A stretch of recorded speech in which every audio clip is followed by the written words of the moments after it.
Bonjour à tous et à toutes, bienvenue sur The Rican Spoke.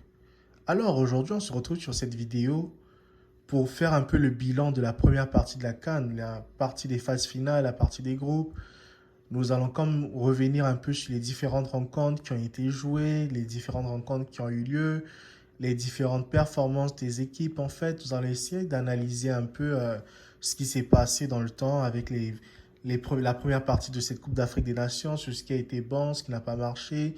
Et nous allons essayer aussi de voir les rencontres à venir, qu'est-ce que ça pourrait comme produire, qu'est-ce que cela pourrait apporter de bon aux différentes nations. En fait, donc, j'aurais aimé ça là, faire cette petite vidéo avec vous. Donc, restez connectés jusqu'à la fin. Nous allons aussi parler, par exemple, du match de la Côte d'Ivoire contre la Guinée équatoriale. Nous allons aussi aborder l'élimination de l'Algérie. Nous allons aussi aborder l'élimination de la Tunisie et ainsi de suite du Ghana et ainsi de suite les amis. Nous allons comme en parler dans cette vidéo. Donc pour être au courant de tout ce que nous allons faire, restez jusqu'à la fin. Mais si tu es nouveau sur cette chaîne, n'oublie pas de t'abonner, de commenter, de partager autour de toi afin qu'un grand nombre de personnes puissent découvrir cette chaîne qui fait que progresser de jour en jour. Et ça, c'est grâce à vous les amis. Et je vous remercie par rapport à cela. Je vous dis merci et restons ensemble, restons connectés sur la chaîne. Alors les amis, euh, la première partie de cette Coupe d'Afrique des Nations édition Côte d'Ivoire 2023, même si elle se joue en 2024, a été marquée par beaucoup de choses en fait. Parce que on va parler du pays organisateur, la Côte d'Ivoire, qui a été franchement... le premier match, c'était un beau match, on va dire un match de niveau bon, un peu correct, hein, parce que c'était pas si flamboyant que ça, mais avec un Seko Fofana, dès qu'il ouvre le score à la sixième minute de jeu, ben, il donne du répit à la Côte d'Ivoire. On se dit que la Côte d'Ivoire peut faire des grandes choses, la Côte d'Ivoire peut aller loin, peut gagner son match tranquillement. Donc c'est ce qui avait comme c'est ce qui a fallu en fait aux éléphants au premier match et ils ont su marquer très tôt à la sixième minute de jeu. Par la suite, ils ont fait le break avec Crasso et ça a lancé la Côte d'Ivoire. Mais le deuxième match des Ivoiriens, c'était contre le Nigeria. Personnellement, j'ai pas vu un grand Nigeria là. Le Nigeria avait très bien joué contre la Guinée équatoriale, mais contre la Côte d'Ivoire, le Nigeria n'a pas fait un grand match. Le Nigeria avait comme peur de la Côte d'Ivoire. Le Nigeria n'a pas attaqué, n'a pas fait le jeu. Et on pouvait se dire que la Côte d'Ivoire avait comme toutes ses chances de gagner cette rencontre. Mais malheureusement pour moi, en tant que supporter, en tant qu'analyste et tout, je pensais que la Côte d'Ivoire allait faire quelque chose de beau. Mais malheureusement, ben, c'est le Nigeria qui s'est imposé 1-0 sur un but de Trostekong, un penalty notamment. Par la suite, on a vu une Côte d'Ivoire qu'on attendait au tournant. On se disait, bon, la Côte d'Ivoire, son troisième match contre la Guinée équatoriale, la Côte d'Ivoire va faire quelque chose d'exceptionnel. Malheureusement, la Côte d'Ivoire s'est pris comme un 4-0 contre une équipe, les amis, que je vous rappelle, en 2015, organisait, je crois, sa première Coupe d'Afrique des Nations et participa à sa première CAN en 2015. Quand ils avaient comme quoi organisé ça avec le Gabon, c'était la première fois qu'on voyait la Guinée équatoriale jouer vraiment un match de CAN en fait. Et là, les Équatoires à cette époque avaient comme perdu contre le Congo-Brazzaville 1-0. Mais la Guinée équatoriale, franchement, c'est pas une équipe qui était forte, les gars. C'est une équipe qui est en reconstruction. Et moi, je suis franchement épaté de voir que cette équipe, en 9 ans, les amis, s'est construite et très forte. Emilio Nsue, il était là depuis longtemps, depuis 2015. Emilio Nsue jouait déjà. Mais notamment encore, le symbole était que la Guinée équatoriale, qui s'était, je crois, pris un 7-0, un 5-0 contre la Côte d'Ivoire de Drogba à l'époque, mais bat la Côte d'Ivoire aujourd'hui de, on va dire quoi, de Nicolas Pepe 4-0. Donc les amis, c'était incroyable en fait cette rencontre. Donc pour moi, la Côte d'Ivoire, elle jouait son maintien et tout. Bon, elle s'est qualifiée de justesse, hein, il faut le dire aussi, il faut le souligner. Elle s'est qualifiée grâce au Maroc, grâce à une victoire du Maroc sur la Zambie. Donc ça a permis à la Côte d'Ivoire de se qualifier en tant que meilleur troisième. Par la suite, la Côte d'Ivoire ira affronter le Sénégal. Donc je sais pas, je peux pas donner cher pour la peau des Ivoiriens. Bon, la Côte d'Ivoire a toujours été une bête noire du Sénégal. Peut-être que la Côte d'Ivoire pourrait créer la surprise contre le Sénégal. Mais j'espère que la Côte d'Ivoire saura jouer avec les tripes parce que là, Louis Gassi n'est plus là. Donc, ça va être Emers Faye qui va comprendre les rênes. Peut-être qu'il va faire quelque chose d'exceptionnel pour les Ivoiriens. Donc, on lui souhaite bonne chance pour la suite. Mais le Sénégal est une machine. Le Sénégal n'a perdu aucune rencontre. Le Sénégal a gagné tous ses 3 premiers matchs de groupe. Et le Sénégal, les amis, est un rouleau compresseur. Franchement, ce n'est jamais bon quand une équipe gagne tous ses matchs dans une compétition comme ça parce qu'il arrive à un moment donné où l'équipe perd un match, franchement, sur des détails, mais je ne souhaiterais pas ce Sénégalais. Mais là, on doit être obligé d'avoir un gagnant et un perdant lors du match entre la Côte d'Ivoire et le Sénégal. Les amis, on a aussi vu l'Algérie de Belmadi, les gars.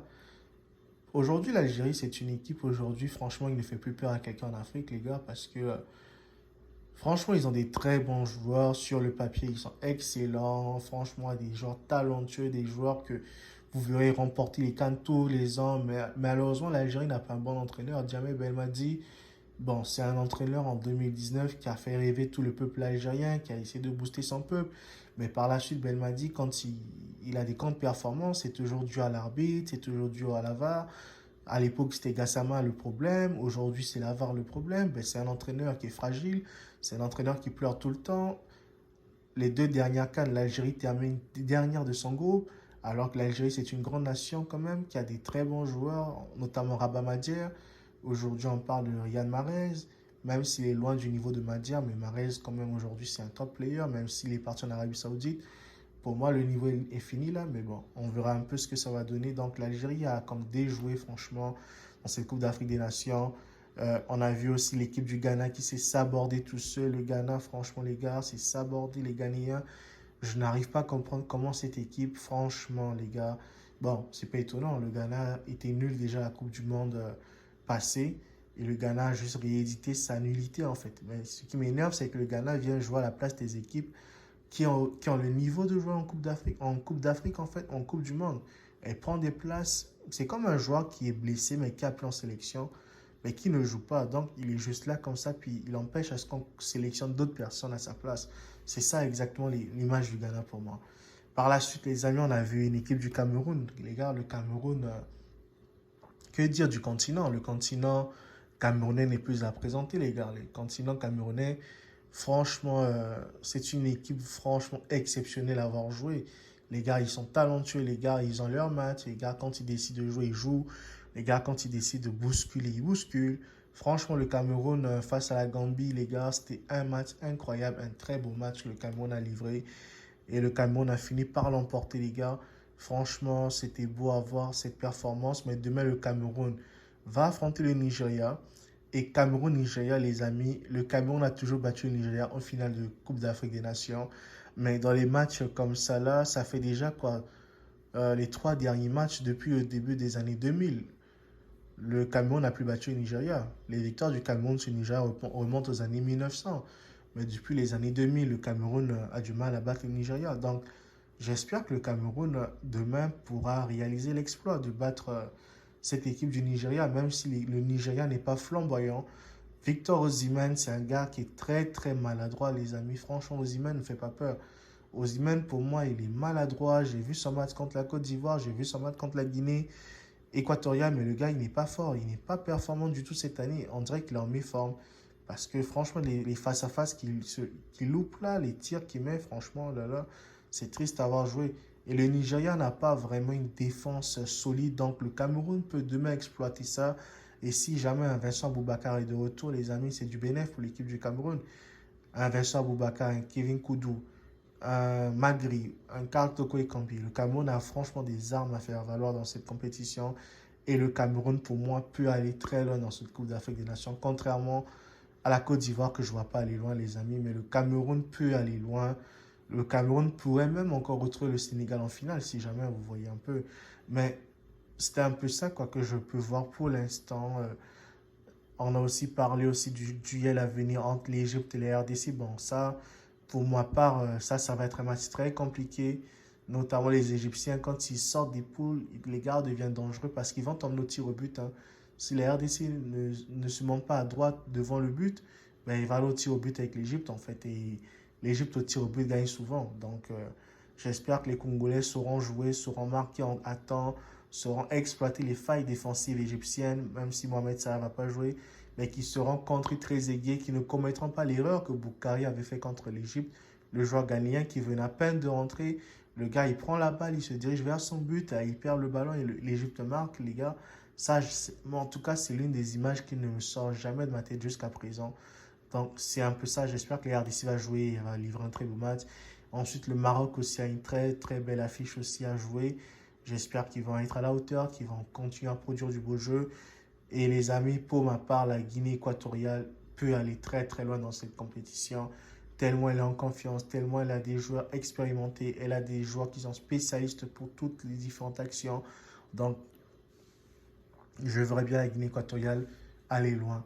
Donc, côté pronostic, les amis, moi je miserais plus sur Guinée équatoriale. On va dire deuxième position, je pourrais miser sur le Cameroun. En troisième position, je pourrais miser sur le Sénégal. En quatrième position, je pourrais miser sur le Maroc en fait. Mais d'abord, les premières nations que j'ai citées, les gars, pour moi, ce sont les nations qui sont les plus déterminantes pour cette Coupe d'Afrique des Nations. Parce que franchement, ce sont des nations qui ont comme l'habitude de gagner, qui ont cette rage de vaincre et ils seront à la hauteur notamment pour pouvoir gagner les différentes rencontres à venir. Donc les amis, c'était ça ma petite analyse pour l'instant. Si tu as quand même aimé cette vidéo, abonne-toi, like, commente et partage autour de toi afin que nous soyons un grand nombre à être abonnés sur The Weekend Spoke.